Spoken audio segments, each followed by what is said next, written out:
안녕하세요. 달빛 속 개수나무의 개수나무입니다. 어릴 적 큰 집에 제사 지내러 오갈 때 한밤중 친구가 되어준 달님이 참 좋았습니다. 어른이 된 지금 인생의 새로운 여정을 떠나는 저에게 달님은 여러분입니다. 방문해 주셔서 감사드리며 앞으로도 매일 오셔서 오래오래 함께 하길 바래요. 첫 책 소개해 드리겠습니다. 한국적 상담의 대가이며 극동상담연구원 소장이신 장성숙 작가님의 그때그때 가볍게 산다입니다. 모든 삶의 주인은 각자이기에 불행하게 살 것이냐 아니면 행복하게 살 것이냐는 전적으로 자신의 선택에 달려 있다고 믿는다. 이러한 사실을 사람들이 알고 좀 더 행복하고 자유로워질 수 있었으면 하는 바람으로 이 책을 쓰게 됐다고 하시면서 그때그때 가볍게 삶을 즐기는 7가지 원칙을 내놓으셨습니다. 행복과 불행은 스스로 정한다. 사소한 것도 소중히 여긴다. 절대로 옳은 것이나 그른 것은 없다. 내 것이 아닌 남의 옷은 벗어 던진다. 덧없는 것들에 집착하지 않는다. 상처를 없애려고 애쓰지 않는다. 바꿀 수 없는 건 그냥 놔둔다. 그럼 본문 내용으로 들어가 볼까요? 다 듣고 나서 좀 더 와닿았던 부분은 댓글로 남겨서 달님들과 여담을 나눠보고 싶습니다. 상처를 없애지 않는다. 사람인 이상 누구나 크고 작은 마음의 상처를 지니고 있다.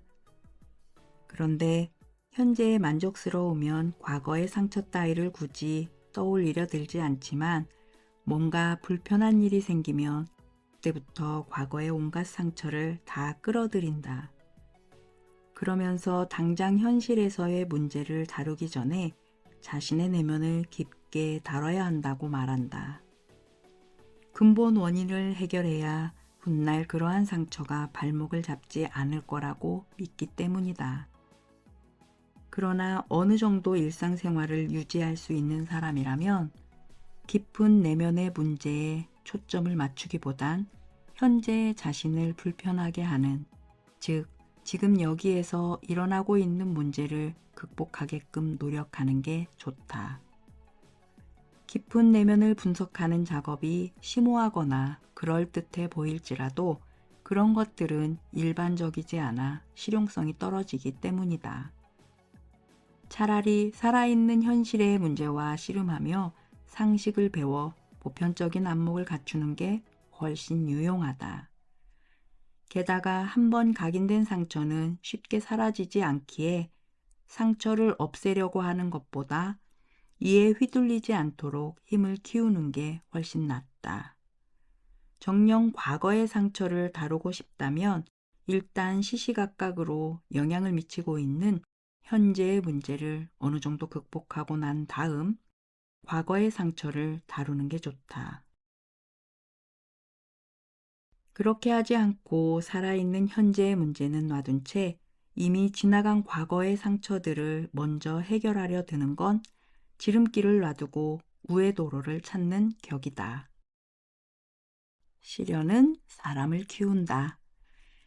강박증으로 오랫동안 고생한 부인이 있었다. 그녀는 지나간 사소한 일에 혹시 실수가 있지 않은지 수시로 확인하는 버릇을 가지고 있었다. 늘 자기로 인해 큰일이 생길까봐 노심초사했다. 어느 날 그녀는 내게 시련이 사람을 키우는 것 같다고 말했다. 자신의 강박증 덕에 아이를 덜 통제하기 때문이란다. 불안이 높은 사람이라 자녀에 대한 통제가 심할 것 같은데 그와는 반대되는 대답을 해 나는 다소 의아한 표정을 지었다. 그러한 기색을 본 그녀는 아이가 잘못하거나 과하게 나설 때 그렇게 하지 말라고 즉각적으로 말하는 다른 부모와 달리 자기는 아이가 왜 그렇게 하는지 이해가 되기에 그냥 놔둔다고 대답했다. 아이의 마음에 공감이 간다는 것이었다. 별 대수롭지 않은 것에도 한번 꽂히면 그냥 넘어가지 못하던 그 부인. 그러한 증상으로 고통스러워하던 그녀가 아이의 심정에 대해 그토록 공감할 수 있다니 어느 것 하나도 그냥 넘어가는 게 없고 흔적을 남긴다더니 정말 그랬다. 강박증이란 고약한 질병을 앓으면서 마냥 고통만 받은 게 아니라 남을 헤아리는 능력을 얻었으니 증상이 전적으로 나쁜 흔적만 남기는 것 같지는 않다. 우리는 어떤 사물이나 대상을 볼 때 혹은 어떠한 상황에 처했을 때 있는 그대로 보기보다 자기 식대로 부풀려 낙관하거나 비관하는 태도를 보인다. 모든 것에는 양면성이 있음에도 불구하고 자신의 상태나 구미에 따라 왜곡을 일삼는 것이다. 그에 따라 지나치게 기뻐하거나 지나치게 슬퍼하기 일수다. 이러한 양극단을 피하기 위해서는 왜곡을 적게 하는 것이 좋다. 그러려면 무엇보다 좋아하고 싫어하는 마음 자체를 경계하고 대상의 속성이 좀 더 명확하게 드러날 때까지 침착하게 바라보도록 해야 한다. 강박이라는 신경증도 자녀를 덜 통제하는 덕목으로 키워냈는데 어느 것인들 다 나쁘기만 하겠는가. 이 세상 모든 것은 다 나름의 이유나 가치 또는 양면을 지닐 것인데 너무 성급하게 단정해서는 안 될 것 같다. 남 탓하지 않는다. 이 세상에 아무런 이유 없이 생겨나는 건 없다. 모든 건 그럴 만한 원인이 있어 생겨나는 것이지 우연히 일어나는 게 아니라는 말이다. 당장 일어나느냐 아니면 나중에 일어나느냐의 차이를 보일 뿐 원인이 존재하기에 언젠가는 그 결과가 나타나게 마련이다. 그런데도 사람들은 갈등 상황에 놓이면 억울하다거나 자기만 희생한다고 아우성친다. 과연 그러할까? 본인은 아무런 잘못이 없는데 상대방만 이상하게 구는 것일까? 물론 사람마다 성향이나 습성의 차이가 있어 어느 정도 편차는 있을 수 있지만 세상사는 대체로 흑과 백으로 명확하게 구별되는 게 아니라 서로 엇비슷한 색을 띠고 있어 시시비비를 가리기란 그리 쉽지 않다. 다들 자기 관점에서 본인이 억울하다는 태도를 내비치지만 손뼉도 마주쳐야 소리가 난다고 이쪽에서 잘했는데 저쪽에서 일방적으로 잘못하는 경우는 아주 드물다는 것이다. 그런데도 자신만 부당하다거나 억울하다고 여기는 것은 자신의 잘못이나 실책에는 관대하고 상대의 잘못이나 실책에는 예민하기 때문이니라. 자신의 허물은 끝까지 외면하려 들고 상대방이 심하게 반응한다고 난리를 치니 그런 편향된 태도가 어리석음이 아니고 무엇이겠는가. 반면 성숙한 사람은 무슨 일이 일어났을 때 먼저 자기에게 무슨 실책이 있는지를 살펴본다. 자기에게 잘못이 있으면 그것을 먼저 고치려 든다. 그리고 외부를 둘러보면서 상대방에게 잘못이 있다면 담백하게 말한다. 만약 상대가 이를 받아들이지 못한다면 그것을 그 사람의 수준으로 여기지 벅벅 우기지는 않는다. 우겨봐야 갈등만 커질 따름임을 알기 때문이다. 이런 식으로 이들은 자신이 먼저 나서서 선순환을 일으키는 행동을 취한다. 자기가 먼저 바뀌는 게 빠르지 상대를 바꾸려 하다가는 밑도 끝도 없이 시간이 걸린다는 사실을 아는 까닭이다. 행복과 불행은 스스로 정한다. 집단 상담에 어느 중년의 여교사가 참석했다. 그녀는 어찌나 말을 재미있게 하던지 금세 집단에서 가장 인기 있는 사람이 됐다. 쉬는 시간에도 사람들이 주위에 빙 둘러앉을 정도였다. 이러한 그녀에게 말했다. 남편분이 매우 좋아하시겠어요.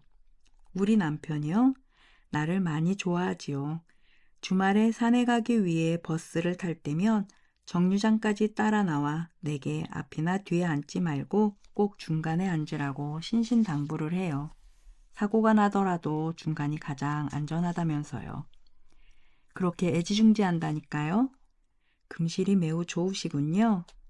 제가 결혼식을 마치고 신혼여행을 떠나면서 맨 먼저 한 생각이 뭔지 아세요? 어떤 생각을 하셨는데요? 걸려도 더럽게 걸렸는데 하고 생각했어요. 예? 연애를 할 때는 몰랐는데 막상 결혼하고 보니 어찌나 까칠하던지 아이고 잘못 걸렸구나 하는 생각이 들더라고요. 그런데 어떻게 해요? 도로 물릴 수도 없고 그래서 그래 네가 이기느냐 내가 이기느냐 어디 한번 해보자 하고 단단히 마음을 먹었어요. 그때부터 온 힘을 다해 남편을 즐겁게 해줬죠. 그래서 지금은 남편이 나를 금쪽같이 여긴답니다. 언제부턴가 그는 하루도 빈손으로 집에 들어오는 적이 없어요.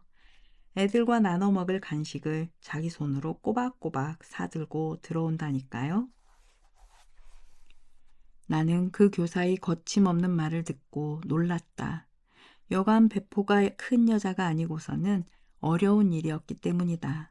깐깐한 대상을 그렇게 화끈하게 구슬려 이토록 잘 살고 있다니 입이 딱 벌어질 정도였다. 이 이야기를 듣고 난 후 갈등이란 전적으로 그 사람의 그릇 크기에 비례한다는 생각을 하기 시작했다. 대상이 아무리 마땅찮아도 이쪽에서 그러려니 하고 품어주면 아무런 걸림이 생기지 않기 때문이다. 다시금 행복이나 불행은 외적인 요인이 결정한다기보다 자신의 그릇이 결정하는 것이 아닌가 하고 생각했다.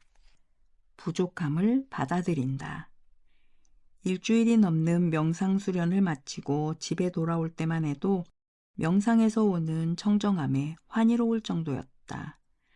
그리고 이러한 청정함을 일상에서 가까이 할 수 있으리라 믿었다.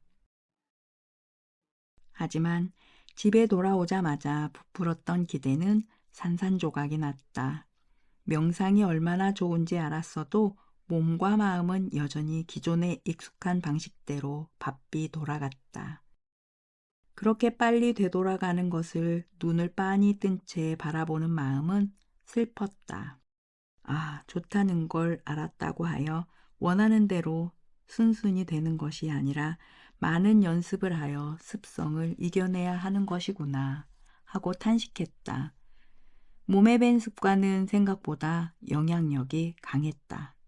문득 피겨스케이팅 선수인 김연아의 말이 떠올랐다. 좋기 2만 시간 정도 연습하고 나서야 비로소 빙판 위에서 자유자재로 움직일 수 있게 됐다는 말. 나 자신도 비교적 자신 있게 상담을 실시하게 된 시점을 헤아려 보니 그 정도의 시간이 지나고 나서였던 것 같다. 빙판 위에서의 묘기나 상담에서의 자유로움도 그 정도의 시간을 들여야 하는데 숱한 때가 낀 마음을 청정하게 하기가 어찌 쉽겠는가. 이 역시 수많은 시간을 들여 연마해야 자유자재로 그런 경지에 다다를 수 있으리라. 그래서 이제는 안달하지 않기로 마음먹었다. 꾸준하게 하다 보면 그리하여 충분히 무르익으면 언젠가는 원하는 대로 될 것을 믿기로 했다. 잘 되지 않는다고 속상해하는 것도 자신의 수준을 과대평가하는 욕심이지 않을까 한다. 부족한 것에 안달하기보다 아직은 그 정도가 자신의 수준이려니 인정하고 그저 꾸준히 노력하는 게 더 현명한 것 같다. 소소한 배려의 가치. 사진이 필요해 사진관에 갈 일이 생겼다. 마침 내가 사는 아파트 단지 인근에 구청이 있었는데 그 건너편에 사진관이 있었다. 오전 9시면 문을 열리라 여기고 그 시간에 맞춰 가는데 갑자기 배가 아팠다. 참기 어려웠던 나는 차에서 내리자마자 급히 상가 화장실로 달려갔지만 문은 잠겨 있었고 열쇠를 사용하라는 안내문만 붙어 있었다. 나는 급히 사진관으로 갔으나 5분 전 9시이기에 주인이 나오지 않았다. 허둥대는데 마침 상가에 있는 반찬 가게에서 한 아주머니가 왔다 갔다 했다. 나는 아주머니에게 배탈이 나서 그러니 열쇠 좀 빌려달라고 부탁했다. 하지만 야박하게도 그 아주머니는 주인이 나와야 열쇠를 가지고 온다며 내 청을 거절했다. 다른 것도 아니고 사람이 있는 곳에 열쇠가 없을 리 만무했지만 그것을 따질 겨를이 없었던 나는 급하다며 사정했다. 그러나 아주머니는 편의점을 가리키며 거기에 가서 말해보라 했다. 나는 다급하게 그곳으로 달려갔다. 그리고는 편의점 주인에게 배탈이 났다며 물건은 잠시 후에 살 테니 먼저 화장실 열쇠를 달라고 부탁했다. 하지만 그 아저씨도 부탁을 거절하며 길 건너 구청 화장실은 잠겨 있지 않을 테니 그곳으로 가보라는 거였다. 세상에 총각을 다투는 사람에게 그렇게 말하다니. 그와 씨름할 겨를이 없었던 나는 냅다 뛰어 대로로 나섰고 길을 건너 쏜살같이 구청으로 들어가 화장실로 달렸다. 잠시 후 지옥 같은 절박감에서 해방된 나는 기진맥진했다. 어느 정도 진정되자 부탁을 거절했던 사람들을 하나둘 떠올리며 어쩌면 그럴 수 있는가 하며 고개를 저었다. 가정집도 아니고 상가에서 그토록 인색할 수 있다는 사실이 놀라웠다. 만약 그때 무사히 견디지 못하고 실수했다면 하고 생각하니 진땀이 솟았다. 사람들의 무지막지함에 회의를 넘어 슬픔이 몰려왔다.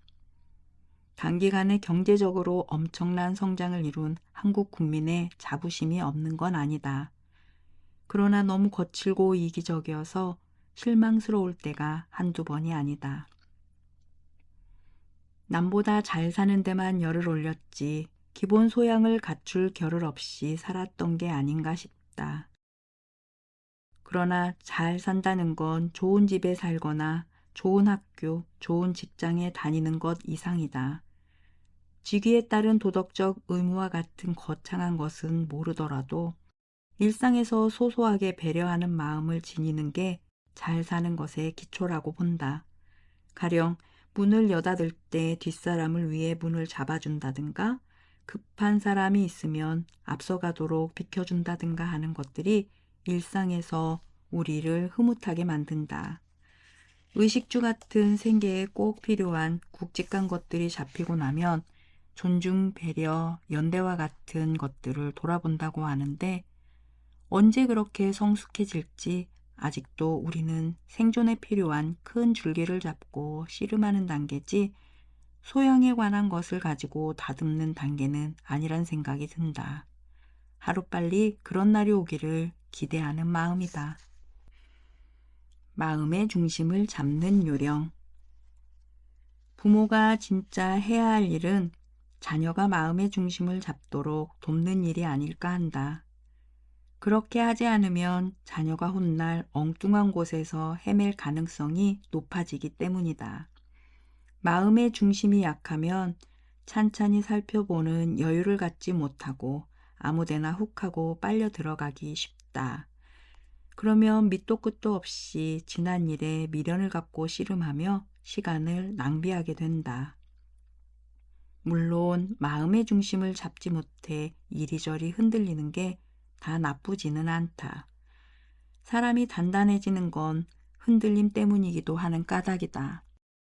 하지만 그것도 적당해야지 과하면 해가 되고 불행으로 이어진다. 그런데도 많은 부모가 자녀가 단단해지도록 마음의 중심을 길러주는 건 뒷전이고 오로지 자녀의 학업적인 성취에나 관심을 기울이고 있다.